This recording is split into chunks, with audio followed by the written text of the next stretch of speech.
Kur shikojmë piramidat sot, shohim sipërfaqen e një historie që është shumë më e vjetër se Egjipti për të cilin lexojmë në librat e historisë. Në dyshemene shkretëtirës qëndrojnë gjurmë të ndërtuesve të harruar, të shpërndarë në shkretëtirë, deltën e Nilit dhe plateut e larta të Afrikës së Veriut. Puna e tyre shfaqet në shenja të vogla mbi gur, shtigje të zbehta, gurore të braktisura, pellgje të ndendura dhe rreshtim të heshtur, që janë më të vjetra se faraonët e parë, me mijëra vjet. Këto gjurmë nuk bërtasin, ato qëndrojnë qetësisht në rër, duke mbajtur fragmente të një bote që formoi mendjet më të hershme që më vonë ndërtuan Gizën. Ky dokumentar lëviz nëpër atë peizazh më të vjetër në një mënyrë të ngadaltë dhe të qetë, cop pas cope, duke ndjekur inxhinierët e fshehur, vrojtuesit e qiellit, hartuesit e hartave dhe matësit që erdhën para Egjiptit. Ndërsa dëgjoni, lejoni ritmin e kohës të vendoset dhe lini që vetë toka të tregojë historinë e civilizimit të fshirë para se historia të fillonte. Gurët para faraonëve. Historia e Gizës zakonisht fillon me Kufu, Kafre dhe Menaure, por toka në dyshemene shkretëtirës mban shenja që tregojnë për një botë më të vjetër se mbretëritë e tyre. Kur dielli ngjitet mbi plateun e Gizës, ai godet gurin që tashmë ka përballuar 6 ose 7.000 vjet shkatrimi, para se dinastia e parë edhe të formohej. Në vrojtime të qeta të bëra gjatë fillimit të shekullit të 20, gjeolog si Thomas Whitbread vun re se shtresat e gurit gëlqeror rreth Sfinksit të Madh tregonin kanale të gjata, të thella, vertikale. Këto brazda nuk përputhen me erozionin nga era e shkretëtirës, ato i ngjajnë gdhendje së ngadaltë të shiut të vazhdueshëm. Egjipti nuk ka parë shi të tillë që nga fundi i Pleistocenit, diku midis 10.000 dhe 8.000 para Krishtit. Në atë kohë, Sahara nuk ishte shkretëtir, ishte një fushë e gjelbër, e mbushur me liqene të vogla, lumenj të shpërndar dhe tufa kafshësh që lëviznin me stinët. Gërmimet në Napta Playa, një pelg i largët pranë kufirit egjiptian sudanez, zbuluan rreth gurësh dhe megalitet të ngdendur nga rreth 9.000 para Krishtit. Këta gurë rreshtohen me yje dhe solstice. Ato ndodhen larg Nilit, megjithato tregojnë planifikim, astronomi dhe punë komunale, shumë para ngritjes së njohur të mbretërve egjiptian. Arkeologu Fred Wendorf e quajti vendin një qendër ceremoniale parahistorike, megjithse ai pranoi se identiteti i ndërtuesit mbetet i panjohur. Disa studiues e shohin Naptën si një fushë farësh kulturale, të tjerë e shohin si një ehon të vogël të diçkaje më të madhe, që la një shenjë më të thellë më në veri. Plateu e Gizës ka themele të prera në shkëmbë që duket se ndjekin modele më të vjetra. Nën piramidën e madhe, shaftet shtrihen në kënde që nuk përputhen me dizenjon e mëvonshëm egjiptian. Bloqet e granitit brenda dhomës së mbretit tregojnë shenja stërvitje që sugjerojnë një saktësi që nuk shihet zakonisht deri shumë më vonë. Në 1924, inxhinieri Edward Hughes studioi këto shenja dhe shkroi: prerjet janë të lëmuara në një masë që sugjeron përdorimin e një mjeti përtej daltave të thjeshta të bakrit. Vëzhgimi i tij citohet shpesh, por rrallë diskutohet në udhëzuesi. Zyrtar. Hughes besonte se dikush eksperimentoi me materiale më të forta ose përdori metoda që nuk kanë mbijetuar në të dhënat arkeologjike. Duke ecur përgjatë skajit perëndimor të plateut, dikush has në bloqe të mëdha guri të lëna të papërdorura. Disa janë gjysmë të formuara, disa duken sikur janë ngritur, vënë më njanë dhe braktisur. Sipërfaqet e tyre mbajnë vija horizontale që i ngjajnë rezultatit makinave, por shumë egjiptolog argumentojnë se këto vija vijnë nga sharra bakri me rër të paketuar në brazda. Megjithatë, eksperimentet duke përdorur teknika të sharrës me rër tregojnë progres më të ngadaltë dhe modele të parregullta. Prerjet e gurit të plateut duken më të pastra.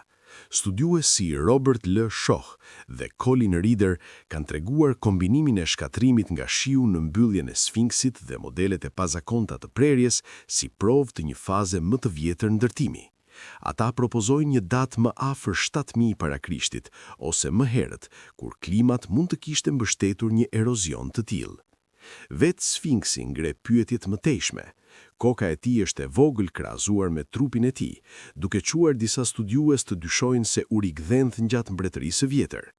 Në 1857, eksploratori francez Émile Pris d'Aven shkroi se punëtorët vendas i thanë se Sfinksi mbante imazhin e një mbreti të harruar më të vjetër se Menes, themeluesit legjendar të dinastisë së parë të Egjiptit. Historitë gojore nuk janë provë, por mospërputhja në proporcione midis kokës dhe trupit mbetet një nga enigmat e qeta të Gjizës. Nën Sfinks një sistem tunelesh shtrihet në shkëmbë, disa kalime u mbyllën nga punëtorët e lashtë, të tjera u zbuluan aksidentalisht gjatë punës së restaurimit në vitet 1920.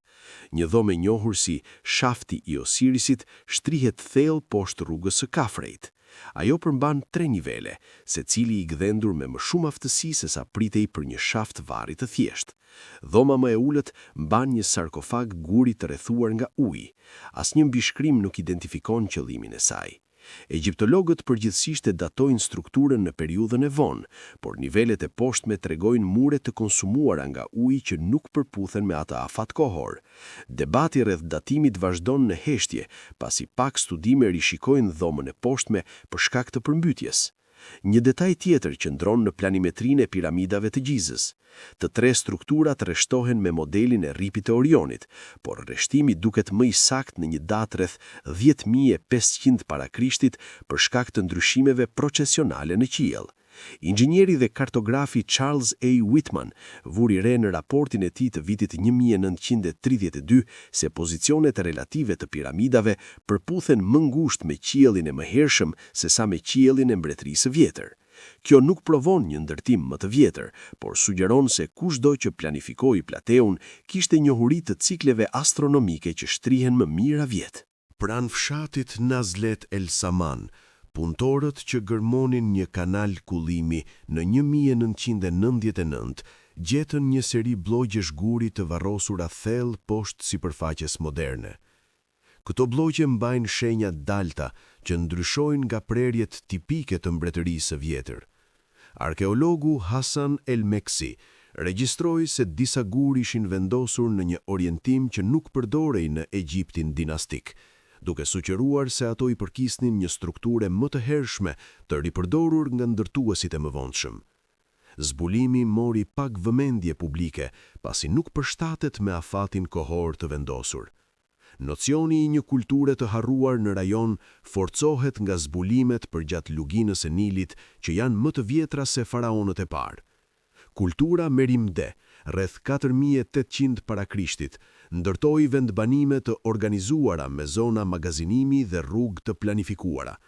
Kultura Badarian, rreth 4400 para Krishtit, prodhoi qeramika të imta dhe forma të hershme të hierarkisë shoqërore. Këto grupe tregojnë përparim, por asnjë nuk duket i aftë të ndërtojë monumente në shkallën e Gizës. Ai boshllëk krijon hapësirë për teori rreth një civilizimi kalimtar, një që la pak pas vetvetes përveç punimeve të gurit shumë të mëdha për të fshirë. Disa shkencëtarë propozojnë se një fatkeqësi klimatike rreth 6200 para Krishtit shtyu grupet e hershme drejt Nilit, duke shkatruar vendbanimet më të vjetra. Tharja e Saharas dhe ndryshimet e papritura në rreshje mund të kenë fshirë regjistrat e ndërtuesve të mëparshëm. Bërthama gjeologjike të marra nga rajoni i Fayum tregojnë ndryshime të papritura në jetën e bimëve rreth kësaj kohe. Nëse një kulturë kishte ekzistuar më parë, shtëpitë e saj nga balta, druri ose kallam nuk do të mbjetonin sot. Vetëm guri do të mbetej, i zhveshur nga emrat dhe historitë. Përgjatë anës lindore të piramidës madhe, murarët e dinastisë së 4 ndërtuan gropa varkash që përmbanin anije prej druri me madhësi të plot. Këto anije u varrosën me kujdes, sikur të ruanin një ritual më të vjetër. Dizenji i varkave i ngjan anijeve të hershme të Nilit, por me karakteristika që duken arkaike. Disa bashkime druri përputhen me modelet e shitura në artefakte para dinastike, sesa në ndërtimin e mbretërisë së vjetër. Kjo sugjeron se tradita e ndërtimit të varkave mund kishte ardhur nga kohë shumë më të hershme të kaluara në copza. Nëpërmjet matjeve të qeta, raporteve të harruara dhe punimeve të pashpjeguara, formohet një figurë e një plateui të përdorur shumë para faraonëve, jo si vend varrezash, por si vend observatorësh, guroresh ose strukturash ceremoniale. Ndërtuesit mbeten të panjohur, megjithatë, shenjat e tyre ende mund të lexohen në gur, qëndruar në nxehtësinë e një shkretëtire që dikur mbante ri. Inxhinierët e humbur të deltës së Nilit. Delta e Nilit, e gjerë dhe e qetë, fsheh shtresa vendbanimi më të thella se sa imagjinojnë shumica e vizitorëve. Në tokën moderne, arkeologët kanë identifikuar fragmente strukturash që janë më të vjetra se mbretëria e parë e bashkuar e Egjiptit. Këto fragmente duken të thjeshta në shikim të parë. Megjithatë, kur studiohen me kujdes, ato tregojnë modele që aludojnë për një grup të organizuar ndërtuesish që kuptonin ujin, tokën dhe gurin shumë para se faraonët të ngriheshin në jug. Gërmimet në vende si Merimende, Beni Salama, El Harga dhe Minshat Abu Omar zbulojnë komunitete të hershme që bën më shumë se ferma. Planimetritë e tyre tregojnë planifikim të koordinuar. Mjetet e tyre tregojnë specializim. Strukturat e tyre sugjerojnë praninë e inxhinierëve që mësuan të formonin tokën para se historia e shkruar të fillonte. Merimende Beni Salama ndodhet pranë skajit perëndimor të deltës. U zbulua në fillim të shekullit të 20 nga arkeologu gjerman Hermann Juncker. Ai zbuloi disa shtresa okupimi, disa që datonin rreth 4800 para Krishtit. Shtëpitë ishin prej balte, por rregullimi i tyre ndiqte një model të qartë. Ishin të rreshtuar në radhë të drejta, duke formuar një sistem në formë rrjeti jo të zakonshëm në komunitetet e hershme bujqësore. Juncker vuri re në raportin e tij të vitit 1930 se vendbanimi duket se ndjek një rregull që nuk shihet zakonisht në fshatrat e shpërndara neolitike. Ai propozoi se një grup qendror planifikuesish mbikëqyri planimetrin. Studimet më vonshme mbështetën idenë se njerëzit e Merimende ndërtuan mure mbrojtëse dhe magazinime komunale, duke treguar njohuri të menaxhimit të popullsisë dhe kontrollit të burimeve. Më në lindje në El Harga, një vend i gërmuar në fillim të viteve 2000, arkeologët zbuluan toka varrimi nga rreth 4500 para Krishtit. Shumë varre përmbanin mjete të bëra me kujdes ekstrem. Tehet e gurit ishin lustuar në shkëlqim. Krehrat prej fildishi mbanin modele geometrike. Pinezat bakri u shfaqen më herët se sa pritej për rajonin. Saktësia në këto artefakte sfidojnë idenë se vetëm dinastitë më vonshme zotruan zejtarin e imët. Thomas Levi, i cili studioi mjetet e bakrit të gjetura në delt, shkroi në 2006 se materiali tregon shenja shkrirjeje të rregullt dhe nxehje të kontrolluar, gjë që sugjeron një njohuri të vendosur të metalurgjisë. Këto praktika do të luanin më vonë një rol në prerjen dhe formsimin e gurit në vende më të mëdha, përfshirë platoun e Gizës. Menaxhimi i ujit në delt ofron më shumë gjurmë rreth inxhinierëve të hershëm. Para se Egjipti të varej nga sistemet e mëdha të kanaleve, kanale të vogla të gdhendura në tokë drejtuan ujërat e përmbytjes në fusha. Disa nga këto kanale, të gjetura në shtresat e mëvonshme, duken më të drejta dhe më të qëndrueshme se shtiq tipike natyrore. Matesi Mahmud Hasan zbuloi një kanal të tillë pranë Tel El Ruba në vitin 1974. Ai raponte për pothuajse 1 kilometër në një vijë pothuajse të përsosur. Hasan shkroi se Hendeku duket më i vjetër se vendbanimi mbi të dhe mund të tregojë një përpintje të qëllimshme për të udhëhequr përmbytjet sezonale. Nëse ky kanal i përket ndërtuesve paradinastik, ai mund të tregojë se inxhinierët e hershëm, këto komunitete të deltës, të shpërndarura por të lidhura nga tregtia dhe praktikat e përbashkëta, tregojnë shenja të një klase inxhinierike në zhvillim. Ata kuptonin gurin, ata kuptonin ujin, ata ndërtuan shtëpi, punëtori dhe zona magazinimi me themel të qëndrueshëm. Vendbanimet e tyre tregojnë versione të hershme të teknikave që shfaqen të përsosura në Gizë, planimetri në rrjet, kanale të drejta, mjete simetrike, kupa të formuara me kujdes. Këto modele nënkuptojnë se aftësitë e përdorura nga ndërtuesit e piramidave nuk u shfaqen papritur. Ato u zhvilluan nëpërmjet shekujve të rafinimit të qetë midis njerëzve të cilëve emrat kurrë nuk u regjistruan. Një nga gjetjet më intriguese vjen nga oaza e Fayum, megjithse jo pjesë e vetë deltës. Fayum ndodhet në jug perëndim të Kairos dhe përmban prova të kulturave të hershme të peshkimit dhe bujqësisë që datojnë rreth 5200 para Krishtit. Tufat e kalamishteve të gjetura të ruajtura në tokën e dratë ishin rregulluar në një model thurjeje që i ngjan përpjekjeve të hershme për izolimin e mureve. Kjo teknik u shfaq më vonë në struktura të bëra me një kombinim shtroja kallami dhe tulla balte. Konsistenca nëpër rajone sugjeron një rrjedhje idesh në veri drejt deltës. Ndërsa klimat ndryshuan, njerëzit mund të kenë migruar, duke sjellë njohuri arkitekturore me ta. Disa studiues propozuan se një grup zejtarësh të aftë udhëtuan përgjatë këtyre komuniteteve të hershme, duke mësuar dhe koordinuar projekte. Provat për grupe të tilla janë indirekte. Mjetet të pazakonta guri të gjetura në shumë vende ndajnë modele të ngjashme, sikur të jenë bërë nga të njëjtat shkolla zejtarësh. Arkeologja Elise Baumgartel vuri re në studimin e saj të vitit 2013 se uniformiteti i sapatave të lustruara nga vende qindra kilometra larg sugjeron trajnim të përbashkët. Nëse inxhinierët e hershëm lëviznin nëpër delt, duke trajnuar punëtor dhe duke ndihmuar vendbanime të rriten, ata mund të kenë formuar bazën e një tradite që më vonë mbështeti ndërtimin monumental. Gjatë vitit 1962, një seri mostrimesh bërthamore të thella të marra nëpër delt zbuluan se nën shtresat e humusit të Nilit shtrihen pika pluhuri gëlqeror të ngjeshur. Këto pika nuk ndodhin natyralisht në fushat e përmbytjeve. Gjeologu Ahmet Kamal sugjeroi se materiali mund të vijë nga aktiviteti i gurorave afër që është më i vjetër se transporti organizuar i gurit. Nëse është e vërtet, ai do të tregonte se banorët e hershëm të deltës eksperimentuan me prerjen e gurit edhe para se monumentet e mëdha të shfaqeshin.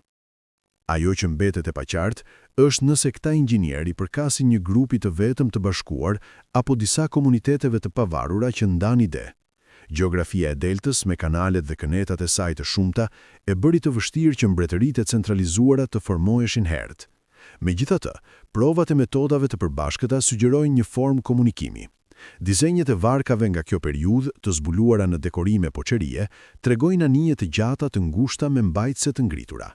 Këto dizenje shfaqen më vonë në artin e mbretërisë së vjetër. Varkat ndoshta lidhen komunitetet e vogla, duke lejuar zejtarët të udhëtonin dhe të shkëmbejnë teknika. Një fije e qetë kalon në përgjetje. Njerëzit e zonës së zezë dinin se si të përdornin materialet natyrore në mënyra efikase. Vendbanimet e tyre tregojnë një ekuilibër strukture dhe përshtatjeje. Ata kuptonin se si të vendosnin ndërtesa në tokë të qëndrueshme. Ata njihnin se cilët gur mund të mbajnë peshë. Ata zhvilluan versionet e hershme të rampave dhe platformave të nivelizuara.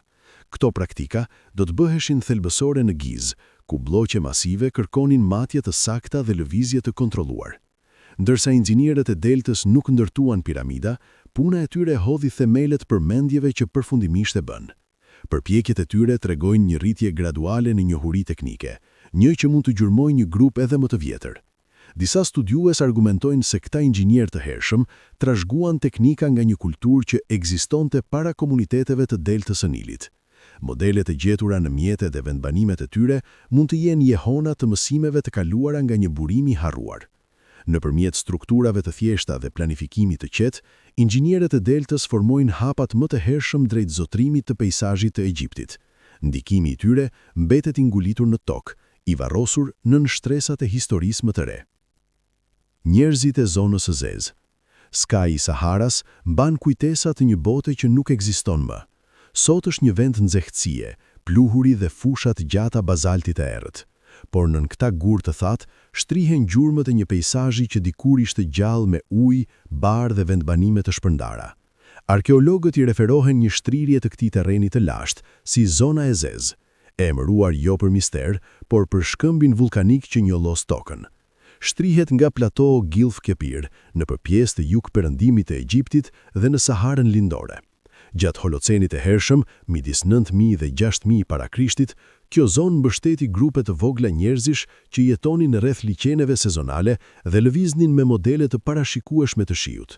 Mbetjet e tyre sugjerojnë një kulturë që kuptonte gurin. Një nga gjurmët e para të rëndësisë së zonës së zezë erdhi nga ekspedita e princit Kemal el-Din në 1923. Duke kaluar shkretëtirën e largët, ekipi i tij gjeti streh shkëmbore të dekoruara me skena të zbehta të lopëve, kafshëve me brirë të gjatë dhe figurave të larta që qëndronin në grupe. Këto nuk ishin vizatime të rastësishme. Figurat ishin rregulluar në vija dhe disa skena tregonin atë që dukej si mbledhje ceremoniale. Studimet e mëvonshme nga Instituti Gjeologjik i Abisinisë vunë re se shumë nga këto streh përballojnë lindje drejt lindjes së diellit. Ky orientim sugjeron një qëllim ritual ose sezonal që lidh njerëzit e zonës së zezë me cikle më të vjetra se feja e centralizuar që u zhvillua përgjatë Nilit. Vendi më i njohur brenda këtij rajoni është Nabta Playa, por zona e zezë shtrihet përtej tij. Në 1974, gjeologu James Bramhall identifikoi një tufë tumulësh guri të rreshtuar përgjatë një boshti veri jug. Këto tumula nuk ishin vende varrimi, nuk kishin dhoma dhe as mallra varri. Gurët e tyre ishin rregulluar në rritje të qëndrueshme distance, duke formuar një model përsëritës në dyshemene shkretëtirës. Bramhall shkroi në shënimet e tij se planimetria duket e qëllimshme sesa vendore, duke nënkuptuar se këto tumula shërbenin si shenjues ose kufij. Pozicionet e tyre korespondojnë me pikat e horizontit që shënojnë solsticet dhe ekuinokset. Nëse është e sakt, banorët e zonës së zezë gjurmuan lëvizjet qiellore me një saktësi që është më e vjetër se astronomia egjiptiane. Njerëzit e zonës së zezë prodhuan gjithashtu struktura rrethore guri, tani kryesisht të shembura. Disa rrath u gjetën pranë shtretëve të thara të liqeneve ku arkeologja Barbara Baric vuri re prova vatrash dhe gurve bluarës të thyer. Këto rrath nuk ishin streha të thjeshta, ishin ndërtuar me gur të zgjedhur me kujdes të madh të madhësisë të ngjajshme. Hyrjet e këtyre rrathve shpesh tregonin drejtime të qëndrueshme, ose verilindje ose jug-perëndim, duke sugjeruar se era, dielli ose modelet e migrimit ndikuan në dizenjin e tyre. Gërmimi i Baric në 1998 zbuloi një rrath me mur të dyfisht, një tipar i pazakonshëm për banesa të përkohshme shkretëtire. Muri i dyfisht mund të kishte mbajtur izolim ose të shërbente si themel për një strukturë që ka zhdukur prej kohësh. Pranë Vadi Bakt, mbi 300 kilometër në lindje. Distanca midis këtyre vendeve sugjeron komunikim ose tradita të përbashkëta në një rajon të gjerë. Një nga zbulimet më kurioze në zonën e zezë ndodhi gjatë një vrojtimi të kryer nga Instituti Egjiptian i Kërkimit të Shkretëtirës në 1961, pranë një pellgu të tharë. Studiuesit gjetën një hendek të gjatë të drejtë të prerë në sedimente të forta. Vraponte për pothuese 200 metra, duke ruetur një thellësi të qëndrueshme. Analiza me radiokarbonin e materialit organik afër e vendosi hendekun rreth 7000 para Krishtit. Hendeku ishte shumë i thellë për ujitje dhe shumë i drejtë për të qenë natyral. Studiuesit propozuan se mund të ketë qenë pjesë e një sistemi mbledhës uji ose një rrugë rituale. Funksioni i tij mbetet i pasgjidhur, por saktësia e tij tregon punë dhe planifikim të qëllimshëm. Mjetet e gurit të gjetura në të gjithë zonën e zezë ofrojnë gjurmë më delikate rreth banorëve të saj. Shumë ishin bërë nga bazalti, një shkëmb vulkanik i fortë i gjetur nëpër rajon. Bazalti është i vështirë për të formsuar, duke kërkuar forcë dhe nxehje të përsëritur për të thyer në mënyrë të pastër. Megjithatë, mjetet nga ky rajon tregojnë skaje të lëmuara dhe formsim të kontrolluar. Arkeologu Lionel Balut vuri re në 1982 se mjetet tregojnë një kuptim të modeleve të thyerjes përtej zejtarisë tipike neolitike. Nëse këto grupet hershme zotruan formsimin e bazaltit, ata mund të kenë ndikuar punëtorët e mëvonshëm të gurit që gdhendën gur gëlqeror dhe granit në shkallë monumentale. Mbetjet e kafshëve gjithashtu ofrojnë njohuri. Gërmimet pranë Harga zbuluan eshtra lopësh në shtresa që datojnë në 8500 para Krishtit. Këto praktika të hershme blegtorale sugjerojnë një ndryshim nga gjuetia në bagti të menaxhuar. Disa nga eshtrat e lopëve kishin shënime që tregojnë trajtim ritual, ndoshta pjesë e mbledhjeve sezonale. Nëse blegtoria luajti një rol në shoqërinë e zonës së zezë, do të kishte kërkuar shtigj, shenjues dhe vende takimi.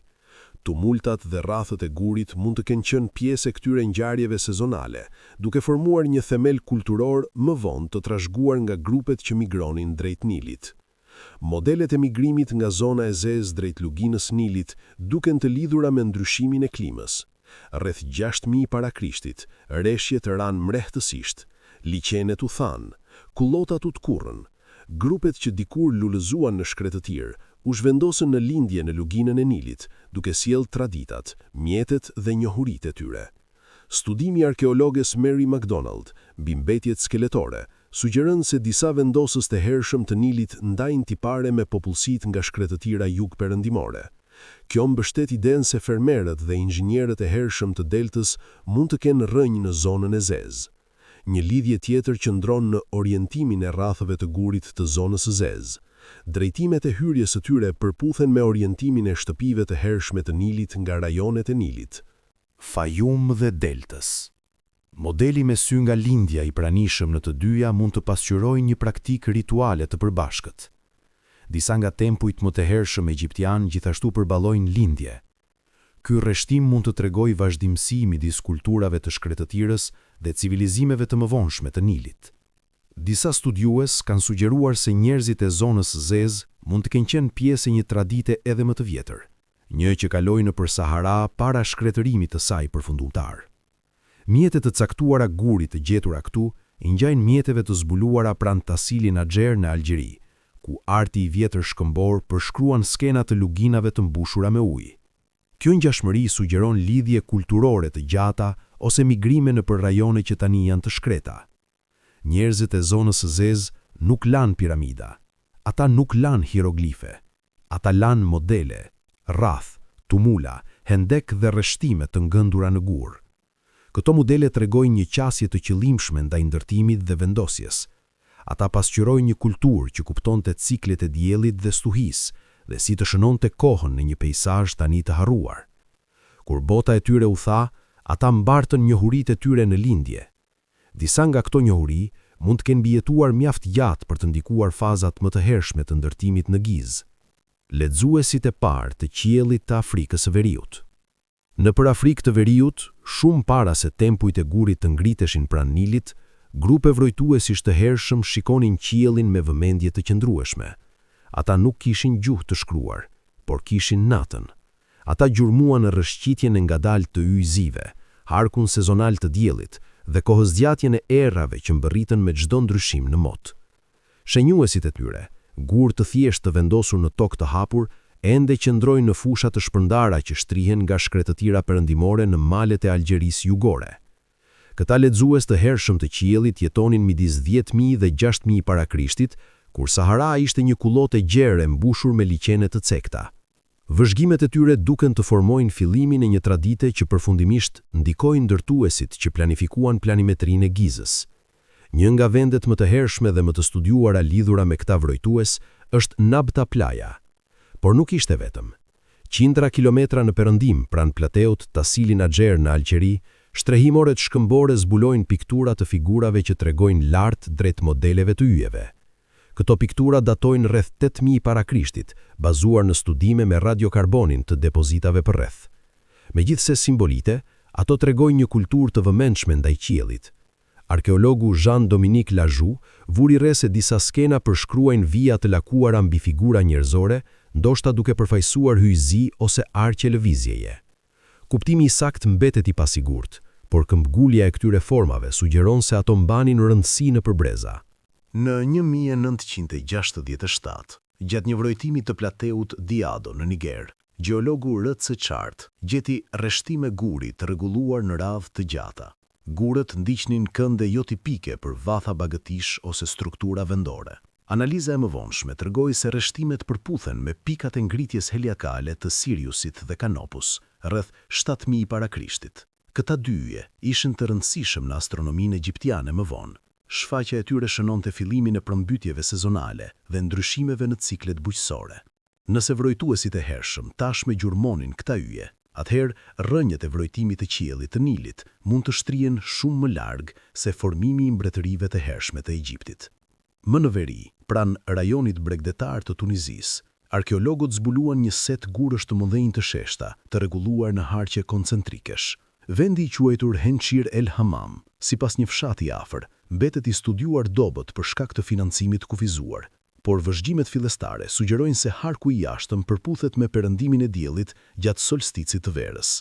Një ekip francez, i udhëhequr nga Michel Touzin, ekzaminoi gurët në 1994 dhe vuri re se vendosjet e tyre ndjekin një interval të përsëritur, sikur të ishin hapësiruar sipas hapave të matura. Touzin shkroi se gjeometria e harqeve tregon qëllim përtej aktivitetit pastoral, aludues se ndërtuesit mund të kenë qenë duke hartuar rrugën e diellit. Një fije vrojtimi shfaqet gjithashtu në lugina malore të Marokut jugor. Këtu, platforma të vogla rrethore të gdhendura në shkëmb shikojnë fusha të hapura. Disa studiues besojnë se këto shërbenin si vende mbledhje, ndërsa të tjerë argumentojnë se ishin shenjues horizontit të hershëm.